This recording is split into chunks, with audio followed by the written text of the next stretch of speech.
Bastidores, com Luiz Carlos Bernardes. Bom dia, Luiz Carlos. Bom dia, Paulo, ouvintes. Nós começamos uma conversa anteriormente a essa nossa entrada aqui no ar e estabelecemos mais ou menos uma ordem de raciocínio. Mas eu vou me permitir subverter essa ordem, porque depois de ouvir a fala do ex-vice-presidente José Alencar, transformei aquilo que ele disse no mais importante da nossa conversa por conta própria, e me desculpe essa pretensão.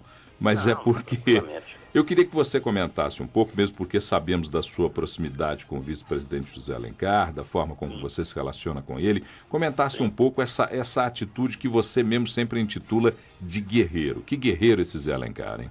Impressionante onde que ele arranja forças, né? Claro, ele arranja forças na infância dele, inclusive na pré-adolescência, porque ele saiu de casa e foi trabalhar em outra cidade, em Ubá, com 14 anos de idade. Aos 16 anos ele criou a primeira empresinha comercial dele, e aí deixou o quarto da pensão onde ele morava, combinou com a dona da pensão. Ele já me disse uma vez, se ela não aceitasse, eu ia ter que morar algumas semanas na rodoviária,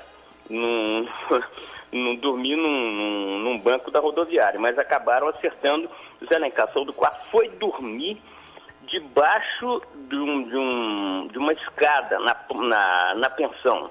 Então a gente vê que a história dele, você já imaginou a gente sair de casa e trabalhar em outra cidade aos 14 anos, e daí, claro, ele só foi crescendo, chegou a ser um dos grandes empresários do mundo no setor. Fez há uns 2 anos atrás uma parceria da empresa dele de tecelagem com a empresa norte-americana, uma das maiores do mundo, e 50-50. Ele não aceitou, já me contou a história, não aceitou 51-49, 52-48, como os americanos queriam, não, 50-50. Então, realmente, depois entrou para a política, foi senador, antes disso foi presidente da FIENG, e deixou de ser presidente da Associação Comercial, uma outra história muito incrível que ele me contou na época, porque ele ia disputar a presidência da Associação Comercial, mas resolveu entrar na campanha das diretas. E aí foi para o palanque da campanha das diretas, isso ele me disse com exclusividade na época, e foi para o palanque junto com Tancredo, Brizola, Lula, etc., e fez discurso aí.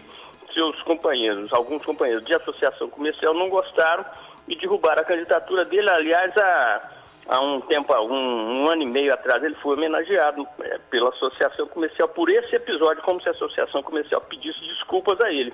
E depois ele é vice, e é um vice-executivo. Ele não foi vice não, ele foi um vice-executivo que ajudou muito o Brasil, ajudou muito o governo Lula, opinou muito nos bastidores em desenvolvimento industrial e fez aquela guerra santa contra os juros altos aí do então presidente do Banco Central, Henrique Meirelles. Realmente admirável, é por isso que eu acho. Muita gente me diz, mas ele está muito doente. Mas ele melhora mais rapidamente ainda se recebesse uma função, por exemplo, de consultor da presidenta Dilma, ou mesmo do ministro Fernando Pimentel. Tenho certeza que ele aceitaria, não sei porque que o pessoal ainda não o convidou. Mas incrível essa cena de ontem, impressionante. É um exemplo para o país, inclusive um exemplo para as crianças, adolescentes, jovens, essa garra, esse amor que ele tem pela vida e o respeito a Deus, dizendo, olha, a hora que ele quiser me levar, tudo bem, mas só que ele diz isso e luta bravamente pela vida. Realmente você tem razão ao mudar aí a ordem da nossa conversa. Você tem toda a razão, Paulo. Bom, então vamos agora restabelecer a ordem, porque a gente vai mais tranquilo daqui para frente. Ordes, como diziam. Ordes é isso mesmo. Ô, Luiz Carlos, alguns militares na época. E se essa visita do deputado federal Marco Maia a Belo Horizonte, o que está simbolizado nisso? O que isso representa? Eu acho que está simbolizado, e algumas pessoas que conversaram com ele me disseram isso também. Ele quer ser o presidente da Câmara, mas não apenas do Partido dos Trabalhadores e dos aliados. Ele quer ser dentro de uma aliança ampla, inclusive com o PSDB. E você vê, ele foi visitar o governador em exercício, Alberto Pinto Coelho, que é do Partido Popular, PP, que está no exercício do mandato de Antônia Anastasia, que é do PSDB.